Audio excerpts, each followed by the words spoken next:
Bendito Deus, Pai Santo, Pai querido que estás nos céus, graças nós te damos, Pai. Estamos em tua presença, agradecidos pela vida, pela salvação, pela tua bondade, pelo teu amor, pela nossa missão, Senhor. Ó Deus, obrigado, meu Senhor, pelo perdão dos nossos pecados, pela nossa introdução, Senhor, no teu santo ministério, Senhor, pela nossa firmeza no teu santo ministério e pela continuação.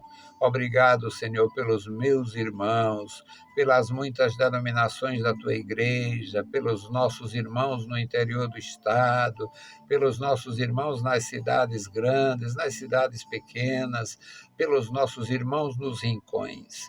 Ó Deus fiel, Deus todo-poderoso, guarda os meus irmãos, a obra missionária, cada missionário, meu Senhor, em terra estranha, abençoa eles, dá graça, dá, meu Senhor, a prudência dos santos, a sabedoria para viver, meu Senhor, no novo mundo, na nova terra, onde eles estiverem, meu Senhor, com a intenção de falar do teu amor. Pai bendito, reveste a tua igreja de graça, unge os teus filhos, unge os teus servos, unge os teus ministros, nos dá graça para fazer a tua obra com alegria cada dia. Em nome de Jesus Cristo, nós te pedimos e te agradecemos. Amém. Saudamos a todos com a paz de nosso Senhor Jesus Cristo. Voltamos para apresentar o programa Voz da Igreja, programa da Escola Teológica União e Crescimento, a Unicresce. A Unicresce nós iniciamos em 1988, depois nós entramos no ar, estamos no ano 34 de rádio, e o nosso trabalho foi crescendo assim, bem lentamente. Hoje nós estamos todos os dias da semana, na verdade no rádio de segunda a sexta, e todos os dias nas redes sociais. Temos uma palavra da parte de Deus e vamos comunicar. Hoje o nosso texto é Atos dos Apóstolos, capítulo 13, versículos 36 a 44. Paulo, servo de Deus, levando a mensagem de Deus para um mundo cheio de fome de Deus. O mundo é farto de nojeira, o mundo é farto de ilusão, o mundo é farto de idolatria, o mundo é farto de feitiçaria, o mundo é farto de falsidade, mas o mundo é miserável e cheio de fome. Se você falar da palavra de Deus tranquilamente, conscientemente, humildemente, alguém escuta, se serve e Deus opera. Então, vamos à leitura. Atos dos Apóstolos, capítulo 13, versículo 36 a 44. Na verdade, tendo Davi no seu tempo servido conforme a vontade de Deus, dormiu e foi posto junto de seus pais e viu a corrupção. Mas aquele a quem Deus ressuscitou, nenhuma corrupção viu. Seja, pois, notório, varões e irmãos, que por este se vos anuncia a remissão dos pecados.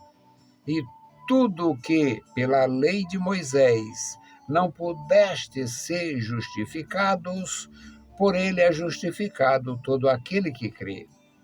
Vede, pois, que não venha sobre vós o que está escrito nos profetas. Vede, ó desprezadores, e espantai-vos, e desaparecei, porque operam a obra em vossos dias, obra tal que não crereis, se alguém vô-la contar.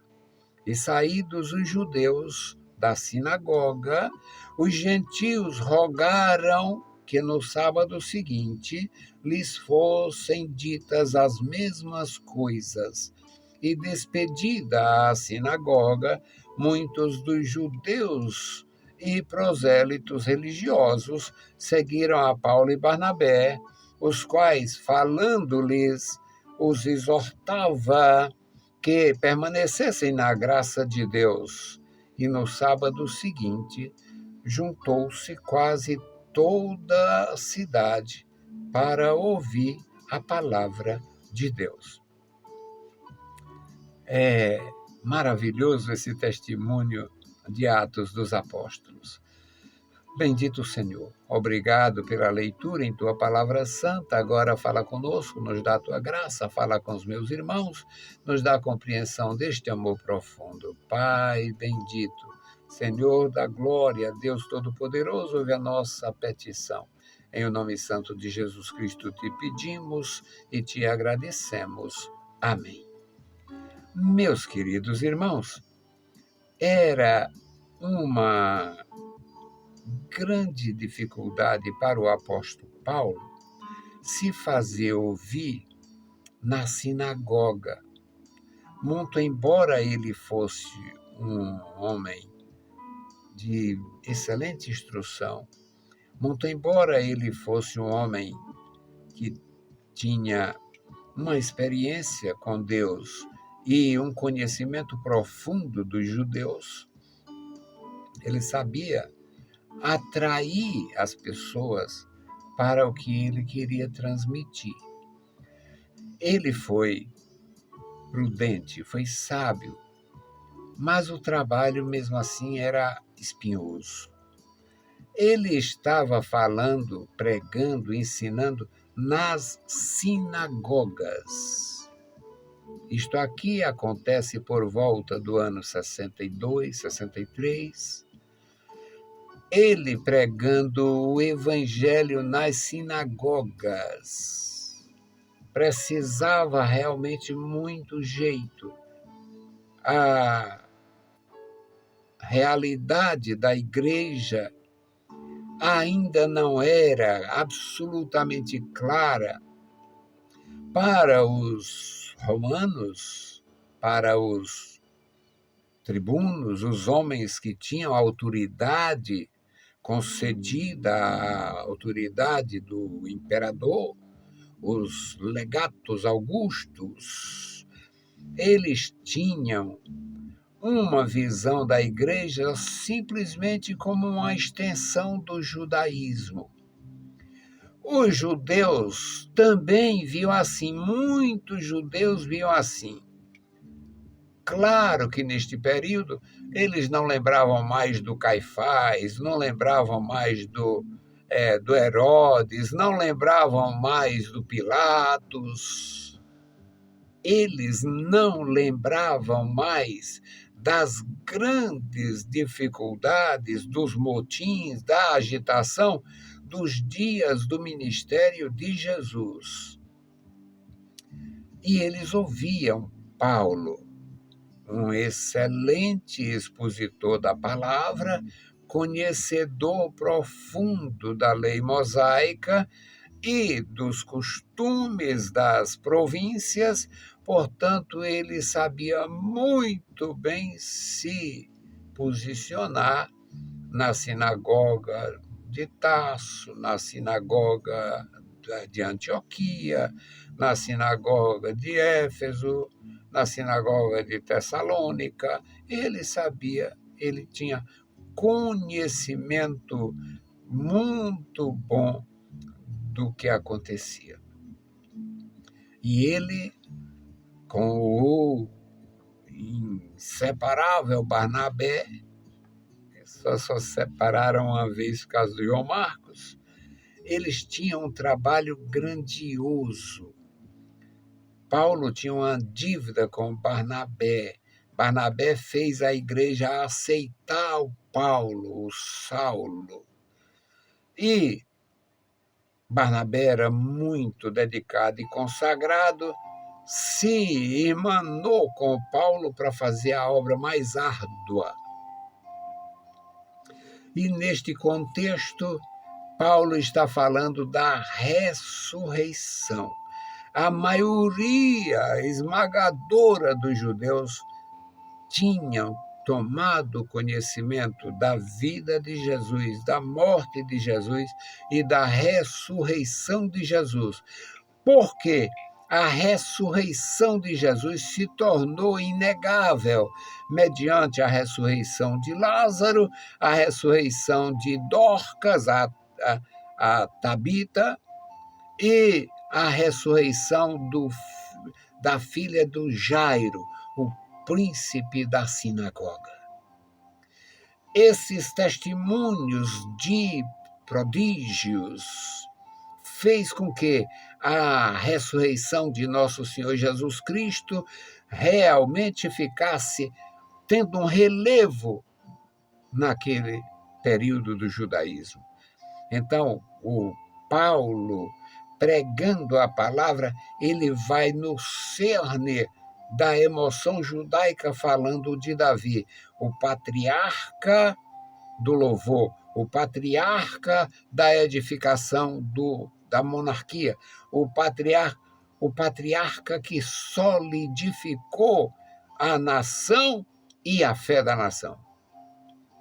Então, Paulo diz, na verdade, tendo Davi servido a Deus conforme a vontade de Deus no seu tempo, dormir aqui é morrer, bater as botas, dormiu e foi posto junto de seus pais, no cemitério da família.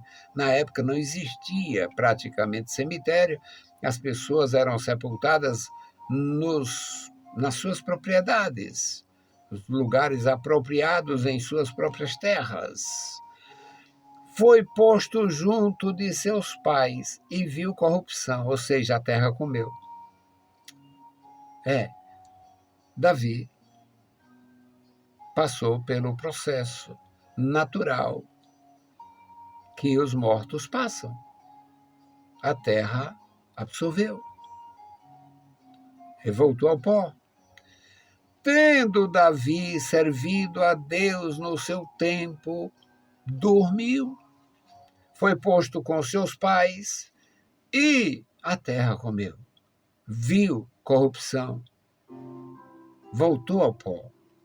Mas aquele a quem Deus ressuscitou, nenhuma corrupção viu. Era a mensagem do Evangelho, do Cristo ressurreto, o Cristo redivivo. E ele continua. Seja-vos, pois, notório, varões irmãos, que por este se vos anuncia o perdão dos pecados. Isto faz vocês terem o benefício do perdão dos pecados, a remissão dos pecados. Pecados pagos, preço pago. Aí no versículo 39 ele diz, e de tudo que a lei de Moisés não foi capaz, não pudeste ser justificado. Por ele é justificado todo aquele que crê. A lei de Moisés não tem este poder de justificar. A lei de Moisés contempla atos, aquilo que você fez mas não justificava. Ninguém é justificado pela lei, nem pelas obras da lei. Paulo era profundo conhecedor da doutrina da justificação, e eu diria que ele era conhecedor dos comentários, os resultados daquilo que os mestres debatiam da lei, a força da lei, o poder da lei e o fracasso da lei. Não fracasso no sentido de que ela não viesse a valer ou viesse a perder a sua validade, mas pela natureza da lei, ela não foi dada para perdoar os pecados. ela apontava os pecados e responsabilizava os pecadores. E Paulo diz: vede, pois, que não venha sobre vós o que está escrito nos profetas. Se não me falha a memória, foi o profeta Oséias que escreveu na sua profecia, chamando a nação de desprezadores. Eles desprezaram o altar do Jeroboão, os bezerros de Jeroboão, a iniquidade do Acabe, da Jezabel e de tantos outros, na verdade, os qualificava como desprezadores. E Paulo diz: porque opero uma obra, isso ele se referindo ao profeta, porque opero uma obra em vossos dias, obra tal que não crereis se alguém vos-la contar. Ele exortando a sinagoga, falando do amor de Deus, falando do perdão dos pecados, falando da rejeição aos profetas e da exortação profética, chamando aqueles que os desprezavam de desprezadores e mandando com que os céus deviam espantar-se. No versículo 42 diz que, ao final desta reunião, saídos os judeus da sinagoga, olha a fome dos gentios. Saídos os judeus descendentes de Abraão, puro sangue, tudo maravilha, direitos, as promessas foram produzidas por nós, a lei foi dada por Moisés, um dos nossos, as promessas foram feitas a Abraão, nosso pai, o ancestral comum, então, tudo maravilha. Mas, saídos os judeus da sinagoga, os gentios rodearam Paulo e Barnabé. Ei, vem para nós.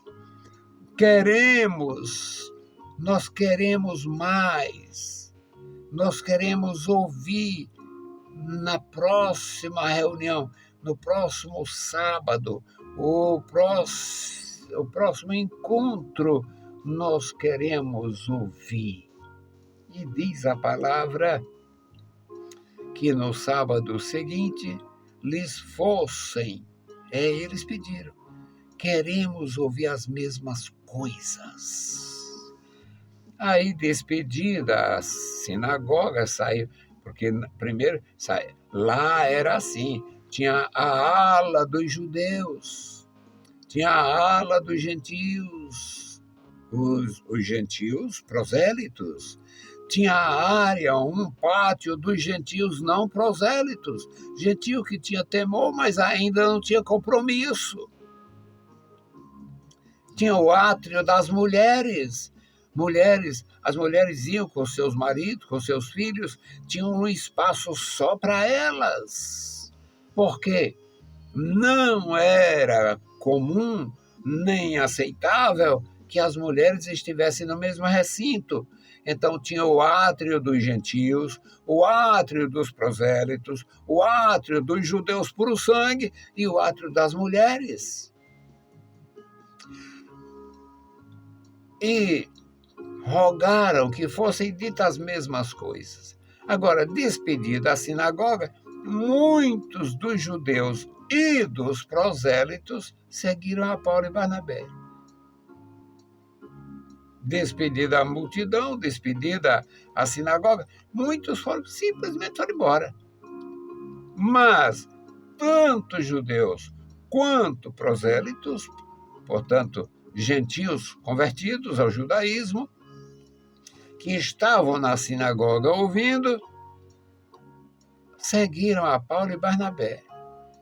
Paulo e Barnabé os aconselhava, os exortava, aqui o final do versículo 43, os quais, falando-lhes, os exortava a que permanecessem na graça de Deus. E no sábado seguinte, pensa no ajuntamento. No sábado seguinte, juntou-se quase toda a cidade para ouvir a palavra de Deus. A palavra de Deus, meus amados irmãos, ela é uma atração espiritual poderosíssima. O sujeito escuta, quando o Espírito foca ali, iluminando a iluminação do Espírito Santo, na hora que o sujeito ouve, porque a fé vem pelo ouvir, o mover do Espírito faz o trabalho interior. No sábado seguinte, juntou-se quase toda a cidade para ouvir a palavra de Deus. Claro que ia ter consequência, e houve consequência. O final deste capítulo fala das consequências, porque os judeus ficaram invejados, tiveram inveja. A gente aqui trabalhando esse tempo todo e ninguém vem com tanto interesse. Aí vem o Paulo, o sujeito de Tarso, vem o Barnabé, o sujeito de Chipre, aí vem um judeu, um fariseu, ex-fariseu de Tarso e um chipriota, e faz um movimento desse na cidade. Eles ficaram com inveja. Então, meus amados irmãos, é maravilhoso aprender assim na palavra de Deus. Vamos continuar. E a nossa intercessão pela igreja. Meus irmãos, nós não podemos nunca deixar de orar pela igreja. A igreja está passando por grandes sofrimentos. Aqui no Brasil, nós temos uma política perversa, mas mascarada. Esses dias, o presidente do Brasil esteve até com o com o Leão 14. Eles conseguem, de alguma forma, mostrar uma leveza no trato com os religiosos. Mas a igreja está sofrendo. Na China está havendo muita morte e perseguição. Na Coreia do Norte, morte e perseguição. É cruel. Talvez seja o pior lugar da Terra hoje para um cristão. Coreia do Norte. Nas nações árabes, xiitas e sunitas, inimigos do Evangelho. A igreja está sofrendo, e à medida que o tempo passa, a igreja vai sofrer. A igreja tem sofrido. Então vamos orar pela igreja. Ore pela igreja. Ore pela sua congregação onde você congrega. Ore pela sua igreja onde você serve. Eu estou servindo numa igreja perto da minha casa, igreja pequena, trabalho é pequeno, a associação aqui é pequena. Nós temos 6 pastores, contando comigo, o pastor abortivo, chegado por último, e eu desconheço até mesmo o número de membros, que eles não fazem muita questão de expor, mas a verdade é, meus irmãos, que a igreja está sofrendo. Vamos orar. Aqui a gente ora, a gente serve, a gente dá exemplo. Ore pela sua igreja, oremos uns pelos outros. Bendito Deus, Pai querido, Pai santo que estás nos céus, nós te louvamos, bendizemos, agradecemos pela vida, pela salvação, pela tua bondade e graça. Obrigado, meu Senhor, pelos meus irmãos. Eu te louvo pela tua igreja, as criancinhas, a juventude, as famílias, os casais sem filhos. Ó Deus, os viúvos, as viúvas, os necessitados. Abençoa a tua igreja, guarda os meus irmãos Estenda, ó Senhor, sobre cada um dos teus servos as tuas mãos poderosas, dadivosas, operando maravilhas. Pai querido, guarda a tua igreja no sertão, guarda a tua igreja na praia, guarda a tua igreja na serra, guarda, meu Senhor, a tua igreja no nosso país, guarda a tua igreja, Senhor, nas ditaduras religiosas e nas ditaduras comunistas. Tenha misericórdia da tua igreja, tenha compaixão dos teus servos, dá sabedoria, dá a palavra a cada um, opera, Senhor.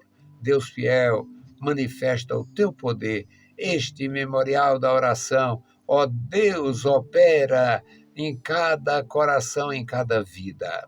Deus bondoso, Deus poderoso, nós operamos, Pai, através do teu poder, proclamando a palavra. Cooperamos, ó Senhor, com a tua igreja na proclamação do Evangelho da Paz. Continua conosco, nos revestindo, nos dando, meu Senhor, a graça necessária para proclamar o teu amor.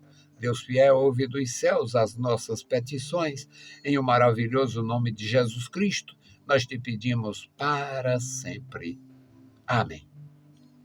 Saudamos a todos com a paz de nosso Senhor Jesus Cristo. Se o Senhor permitir, a gente volta. Deus vos abençoe. Leiam a Bíblia Sagrada e a graça de nosso Salvador repouse sobre vós. Amém.